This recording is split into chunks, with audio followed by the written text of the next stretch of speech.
Before we start today's show, a quick warning. This episode includes discussions about animal cruelty, human abuse, and neglect. This episode contains graphic and disturbing language that may be difficult for some listeners to hear. Listener discretion is advised.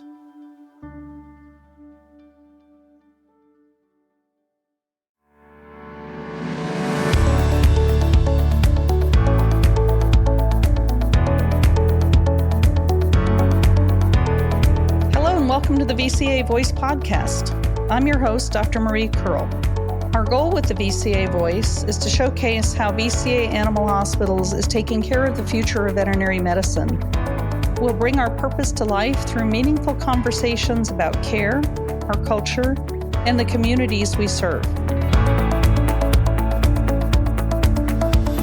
On today's episode, I'm glad to welcome a special guest, Dr. Margaret Doyle of VCA Canada. She is currently a veterinarian at VCA Riverbend Animal Hospital in Calgary, Alberta, and is an expert on the critical topic of animal abuse. I had the opportunity to hear Dr. Doyle speak at the VCA Canada Calgary conference and wanted our listeners to have the opportunity to learn about this important topic as well. Thank you, Dr. Doyle, for joining us today. Thank you so much for having me, Marie. It's great to get this topic out there to all your listeners. So tell me a little bit about your journey in veterinary medicine and your journey with VCA and also your interest in animal forensics. So I started with VCA actually when I was in vet school, and it wasn't VCA yet in Calgary. We didn't have VCA here, but it's the same group of people that are sort of in our management team now at VCA. So I kind of feel like it's been the VCA family the whole time for me. I did take a brief jaunt into a privately owned clinic right after I graduated, and like most new grads, lasted about a year and then transitioned elsewhere and decided that I would try my hand at practice ownership, and fairly quickly realized that I'd gotten myself well in over my head. And I reached out to the next practice over, basically, that probably should have been my competition. And it just happened that was a VCA practice. And they were absolutely amazing at supporting me through transitioning out of that ownership structure that I was in. And they said, you know what, come back to the family. We'll welcome you back. So I came back to VCA about 11 years ago now. Wonderful. And I've been at the VCA Riverbend Animal Hospital ever since. I started sort of exploring forensics when I was in that first job. Actually, I agreed to work a shift at a local animal shelter to repay a favor that someone there had done for me. And it just happened on that shift. One of the law enforcement agencies here in Calgary brought in a dog that had been really badly abused and really badly neglected. And it was a kind of an eye-opening experience for me. It was something that, we didn't learn anything about in vet school. And I was really, really shocked that this was something that someone could do to an animal. And I wanted something good to come out of it. I wanted something, I wanted there to be a happy ending for that animal. And I wanted there to be some repercussions for the person that had done this, because it was so inappropriate. And through that, I started engaging with some of the law enforcement officers and saying, okay, what can I do? Like, how can I help? What's my role as the veterinarian in this situation to, help make this work out like it should, basically? And a lot of them kind of said, well, I don't know. Like, I don't know what the vet's role is. It'd be great if you could help, but we don't know either. And so I reached out to, through VIN, actually started looking at, how do I testify in court? What do I do? And found a few courses that led me to a master's in veterinary forensics through the University of Florida. And that was where kind of things took off once I started that training. So tell me a little bit about the field of veterinary forensics and what is that, and what was the training course at University of Florida like? So the training course was great. It was focused a lot on crime scene analysis, analyzing medical records, as well as live animal exams and a lot of pathology. Veterinary forensics is basically taking everything in veterinary medicine and using it to evaluate cases that might be important to the courts. And when people sort of I try and think about, is there sort of a corollary in the human world that people might understand better? And it's basically, I say, I'm kind of a mashup of a doctor, of a crime scene technician, and a medical examiner. And true to form in veterinary medicine, we all wear too many hats all the time, right? And so this is me being three people in the human field at the same time. That's just fascinating. And tell me a little bit about, in your bio, you have a number of different positions and accolades and everything that have come since then. So tell me a little bit about some of the positions that you hold now and what that is like. So, I mean, veterinary forensics is a really new niche in veterinary medicine, and like you said, you've heard about it, and that's great. There's lots of people that haven't even heard about it because it's that new, and there's that few of us, and so we're kind of at the cutting edge. We're the ones that are sort of leading the way in this niche in our profession, and so with that, there's a lot of roles I think that I've taken on that are kind of trying to help push that envelope out a little bit. So I'm involved in the the National Link Coalition Steering Committee. And that's a committee that tries, basically, we're working to educate people on the link. And we're working to make sure that we have voices from sort of every allied profession that would be involved in addressing domestic violence so that we can attack it sort of from all different angles. I was a part of our animal welfare committee for the Alberta Veterinary Medical Association for quite a long time, and was part of pushing for mandated reporting for veterinarians to be instituted in Alberta, because I thought that was a really, really important thing for us to do, and to recognize that that was an important role that we had. I think those are kind of the big ones. I'm trying to remember what else is in my bio there.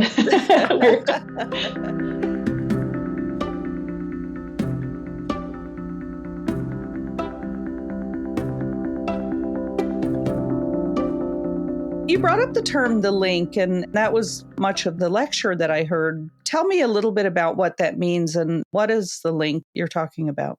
So the link is the connection. Any link is a connection, and the link that we talk about specifically is the connection and the areas of overlap between animal abuse and other violent and antisocial behaviors. We focus a lot on looking at animal abuse as an indicator that there might be other things going on in a home, that a person might be committing other violent crimes. We do also treat it a little bit as an indicator. So we say, in a lot of circumstances, we can think of someone starts out abusing animals and then progresses to more violent acts. So it can really be that it's a sort of indication of what might happen in this person's future. But I think what I see it most often is as an indicator that there's something else going on in a home. So if there's an abused animal, there's likely to be other victims in that home. When did the link start to become apparent, and are there any research findings on that connection? Can you tell me a little more about those? Sure. Yeah. So it's an idea that's been around, sort of for ages, and sort of inklings. Like it was, I think, about 900 years ago, St. Francis of Assisi said, if you have men who would exclude any of God's creatures from the shelter of empathy and pity, you'll have men who will behave likewise to other men. So this idea that how a person treats animals is an indicator or a barometer of how they're going to treat other people is something that I think, we all sort of know.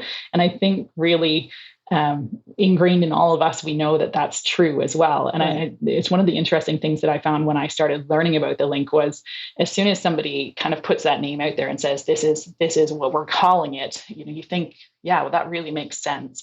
And when I talk to people about, that aren't involved in veterinary medicine even, and I say, I looked at this dog today that had been abused, and when law enforcement started investigating, they found that this person was actually violent towards other people in the home as well. Nobody's shocked by that. It's not surprising because it rings true. It makes sense that someone lacks empathy in dealing with an animal. They're gonna do the same thing with people too. And there has been just a mountain of research on the subject over the last sort of 30 years. And I think that's kind of driven mostly by the recognition that domestic violence is unfortunately a really pervasive issue in our society. And in all of the, attempts by different professionals to tackle that problem, it's become really evident that there is a massive overlap, that when people are abused, animals are abused, and vice versa. How do you train your staff, your technicians and assistants and receptionists in the link as well, and how they can help and partner together in those situations?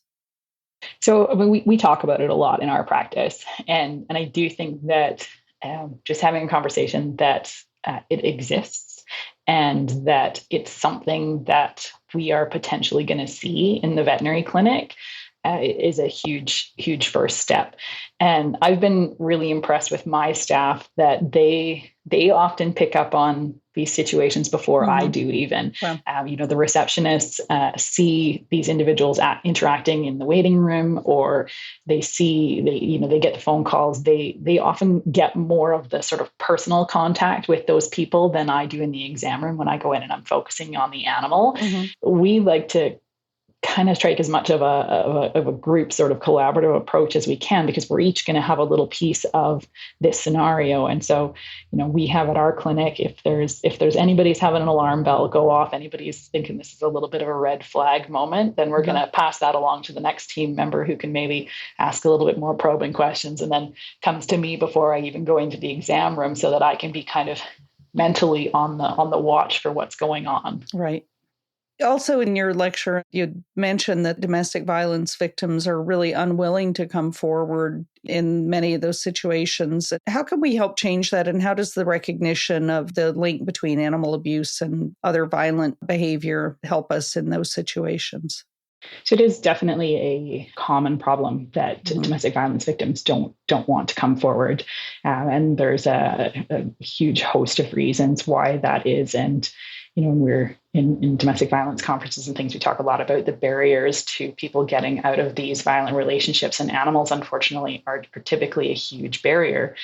And in that violent relationship, there's a lot of different ways that a batterer will, exert their control and their power over their victim. And when there's animals thrown into the mix, those animals are often used as weapons. They're used as sort of coercion tactics, and they frequently become, unfortunately, collateral damage to the violence in the home. And one of the big tactics that batterers will use is isolation of their victims. And so they isolate them from their friends, they isolate them from their families and their communities. And so if they have a pet, that's often the only positive relationship in their life. That's the only being that they can interact positively with, that gives them unconditional love. And it's really easy to see why that's a barrier then when we think about the fact that there are virtually no pet-friendly domestic violence shelters available, or there's very limited availability. In some areas, it's better than others. In Calgary here, we didn't have any until just a couple of years ago, and now we have 2 beds.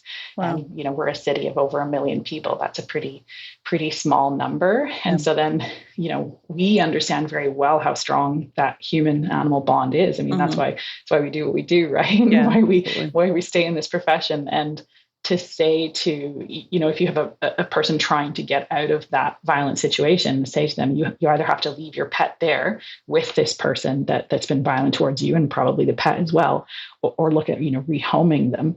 That's a big loss to them, emotionally, psychologically to do that. So it's a huge barrier. And I think for us as veterinarians, there's a lot of different ways that we can sort of help with this. And there is a lot of shelters that are trying to become pet friendly. And there's a lot of sort of logistical issues in doing that. And so I think as veterinarians, we can help by just providing advice. It's a difficult thing for shelters to think about, okay, how do we incorporate a facility that can handle dogs and cats and birds and maybe horses, right? That's a difficult thing. Yeah. And we can help provide some of the knowledge for that. One of the other big things that as veterinarians, what we don't know and we should really know is that we're one of the top 3 places that domestic violence victims will go to ask for help. And I found that shocking when I heard that, because we don't seem like an obvious sort of outlet or an obvious place for those people to come looking for help. But it's something that I have seen in my own practice on several occasions. So it does happen. And so I think as veterinarians, we need to be a little bit vigilant, because we may see these people come into our practice and they're not going to come in waving a flag saying, I need your help. And so I think that we have to be, I don't want to tell people to be sort of over vigilant or suspicious or things like that. But we maybe need to be a little bit, and we need to be, we're good at being involved with our clients and building that client bond. And if something comes out in those, discussions that aren't always entirely about the pet. Ask some questions, maybe check in and see, do they need some help? Is there something more that they have come to the clinic for than just looking after their animal?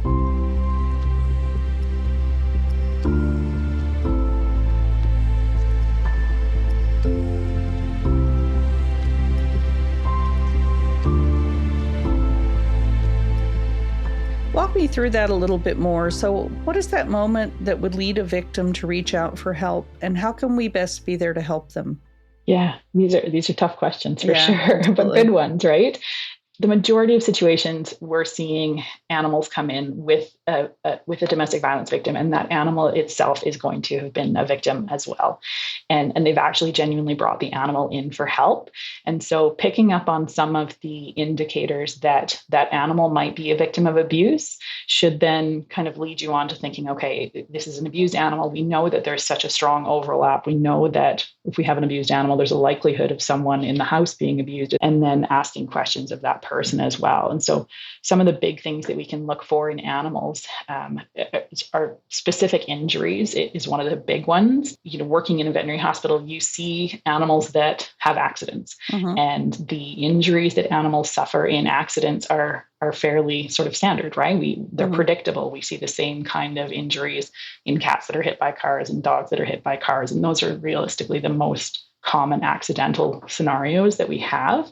And so if you have an animal coming in with injuries that, don't match any of those accidental things that you see on a regular basis, that should set off some little alarm bells. Certainly, if you have animals that come in with injuries that aren't matching a history that you're given, we get a lot of histories of animals falling downstairs, which is an incredibly rare thing to happen. And then we have injuries that don't match with an animal tumbling down a stair. That sets off alarm bells.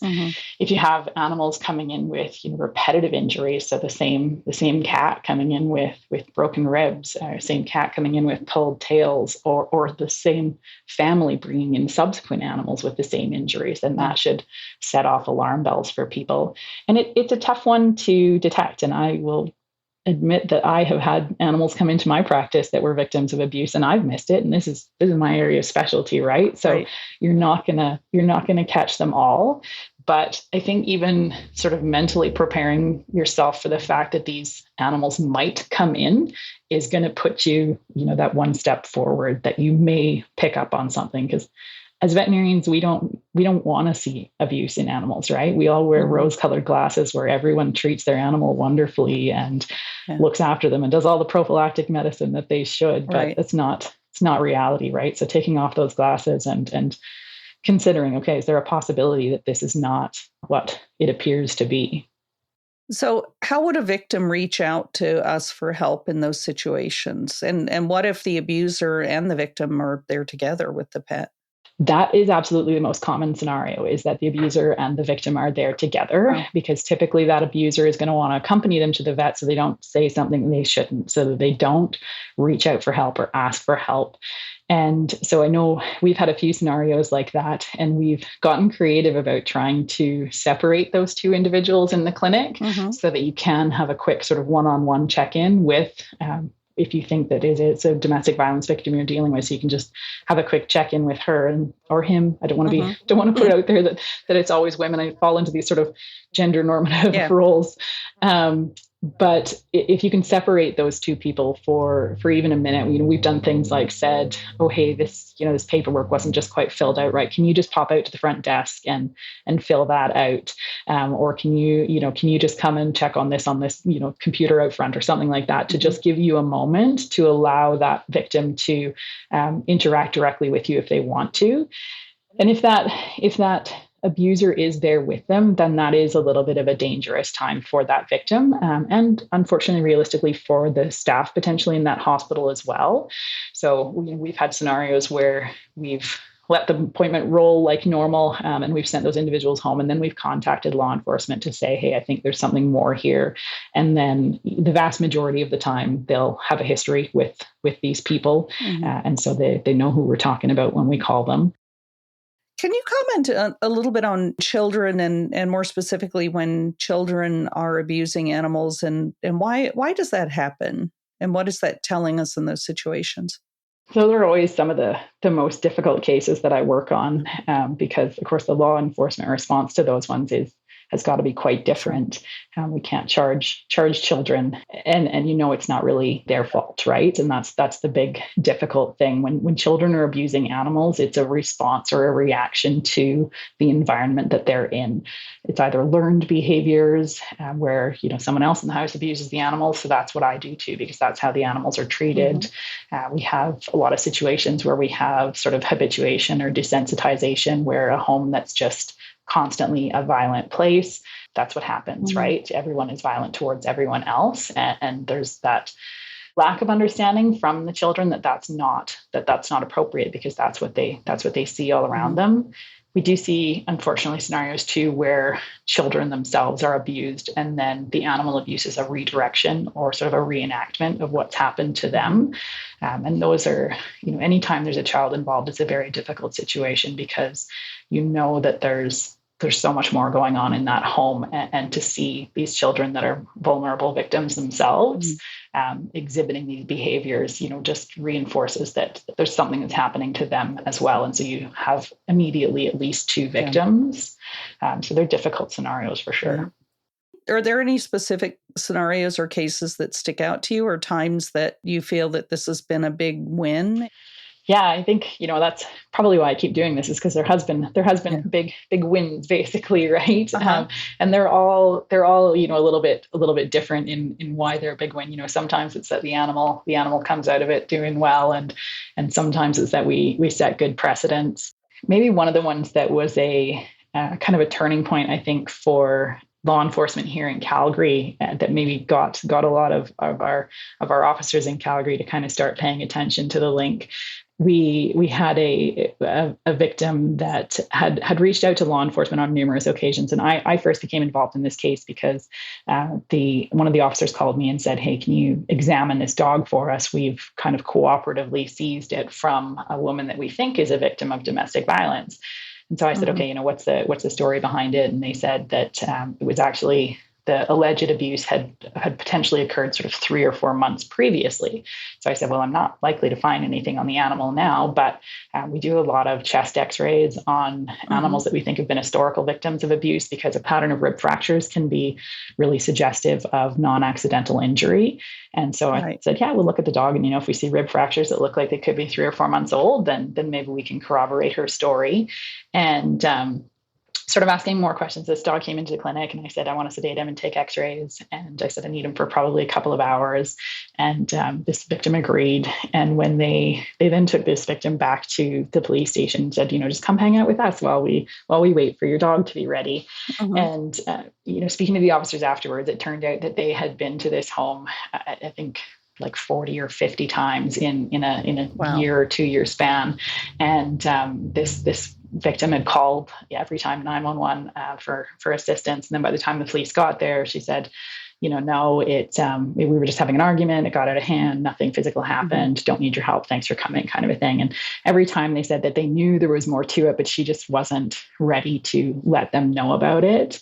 And it happened the last time that they attended, when they ended up bringing the dog to me. It was an officer that was trained in the link who responded to this call.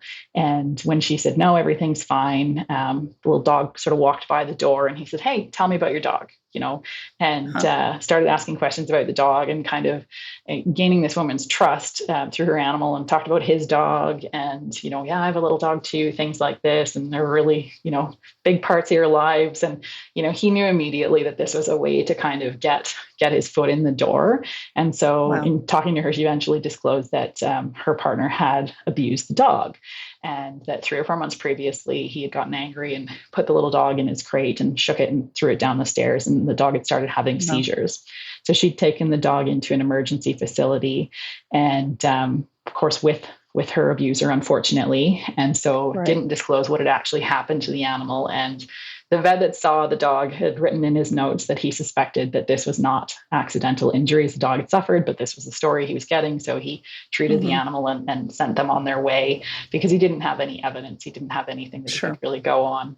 So then when I got these records and started reading them, it was quite clear to me that what this vet was thinking, right? Yeah. And this individual was willing to open up about their pet, but they weren't willing to open up about what was happening with them. And when this officer got her to agree to bring the animal to me, he had that safe space with her then where she knew her animal was safe and she knew that she was safe. And so then they involved our domestic conflict team and some of our officers that are trained in the link on that team. And those members came in and started asking her and saying, like, your dog is safe. We've got your dog taken care of. Now let's make sure we take care of you as well. And it was a great case because it really highlighted the importance of having that knowledge going into the situation. And what came out of this one was that here in Alberta, we can't include animals on emergency protection orders. So when we get a domestic violence victim out of their home, we can include their children, other family members on an emergency protection order that says this individual can't be anywhere near you. But we can include animals. And it's a kind of a hangover of our legal system looking at animals as property. We can't exclude someone having access to property. And that's something that we're trying to change across Canada right now. But in this instance, they charged the individual with animal abuse. And then that came with conditions that he couldn't be within 5 feet of any animal anywhere in Canada. And so it was kind of a roundabout way for us to get an emergency protection order. And I thought it was a big win because we see so often animals being used by batterers to control their victims. And that understanding of how important that bond is allows them to do that. And I thought, okay, this is a time where we've turned that the other way around. And we've said, this is a really important bond. Now let's use that to get that person to safety as well. That barrier that's been keeping her in that relationship, let's use that as an olive branch to get her out of it. So it was a good sort of turning point for us to look at things differently and had a good outcome where the little dog and his owner got out of that relationship and are safe now. We'll be right back.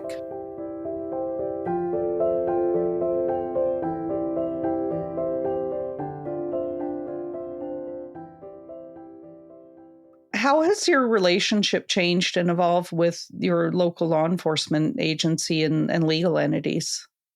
So I have a really good working relationship with our law enforcement and our Crown prosecutors. And it's kind of been an interesting relationship because we all have sort of very different roles. But I think this question kind of comes back to the whole idea of One Health, right?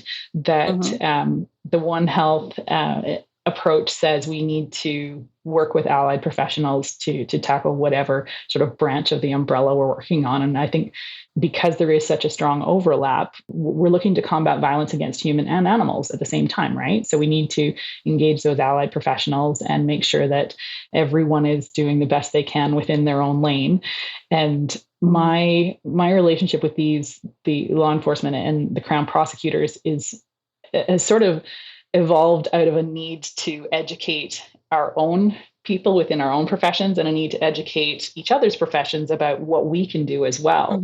So I spend a lot of time lecturing to police, lecturing to Crown prosecutors on the link from the veterinary perspective, but also on what veterinarians can help do. And then I have them come in and talk to the vets about, okay, this is what law enforcement does in these situations. This is what the Crown Prosecutor's Office does. So out of that, we've really learned each other's roles, but then we're learning to expand each other's roles based on what everybody can bring to the table. I've noticed an increase over my years of practice of animal divisions in law enforcement. Has that happened in Canada as well? Yeah, absolutely. We've seen a lot of growth in our animal protection, we call it. And I think there's been such a sort of shift in society and the expectation of society that law enforcement responds appropriately to animal abuse calls. And, recognizing the link, we know then that they're not just responding to an animal abuse call. We know that there's a much larger picture going on there. So our animal protection group at our Calgary Humane Society has, I think, tripled in size since I've started working with them. And we have actually seen our first dedicated animal abuse investigative unit in Edmonton, which is the other big city here in Alberta. And through a little bit of healthy competition between Calgary and Edmonton, it was a little bit of a race to see who could get theirs first. And I think that Calgary is going to follow fairly shortly because the unit's been really, really successful. They've done some great work that I think just reinforces and even further proves the link, because all of their calls start out responding to an animal abuse allegation. When they present cases at conferences lately, they're presenting cases that start with an animal abuse file and have, wandered into international human trafficking and, and homicides. Wow. And just crazy little web of criminal behaviors that these people are undertaking. So, we all joke it's never just an animal, but it's not. There's always something more going on.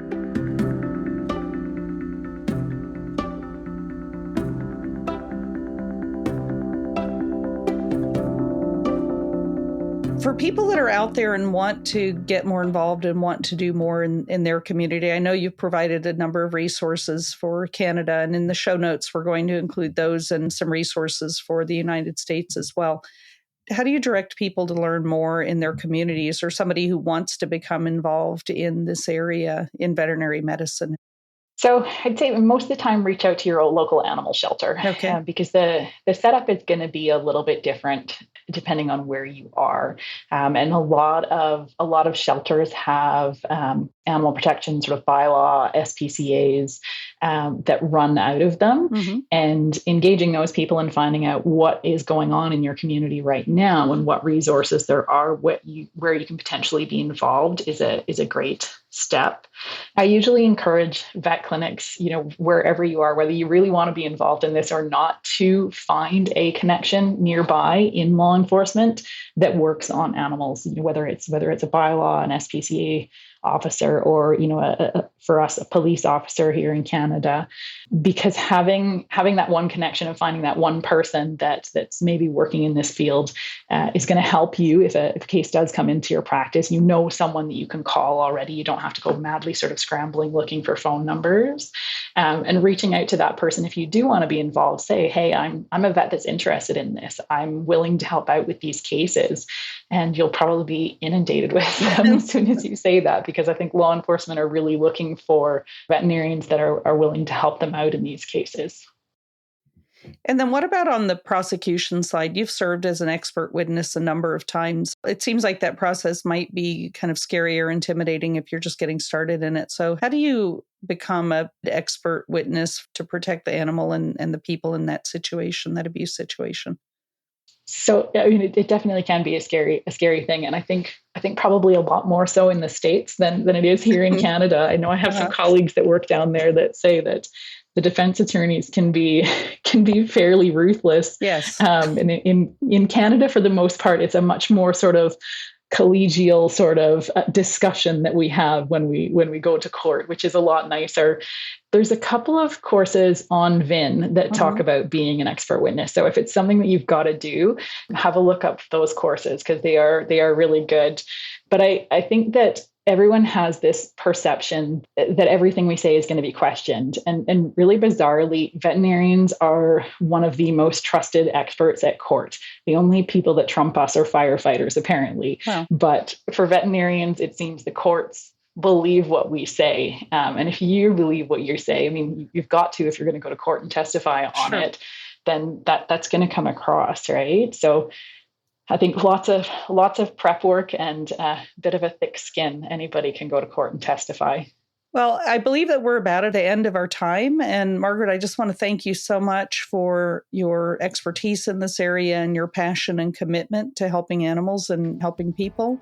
Your story is really inspirational for me, and I know it will be for our listeners as well. So thank you so much for joining us. Thank you so much for having me, Marie. If you have more questions on today's subject, please refer to the show notes for this episode, where there are many resources on animal abuse and domestic violence and the link between those two.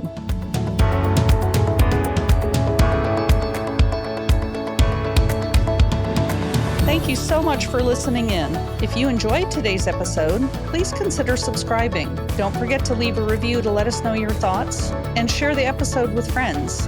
Follow VCA Animal Hospitals on social media at LinkedIn, Twitter, Facebook, and Instagram. For more inspiring stories, visit our website at vcavoice.com.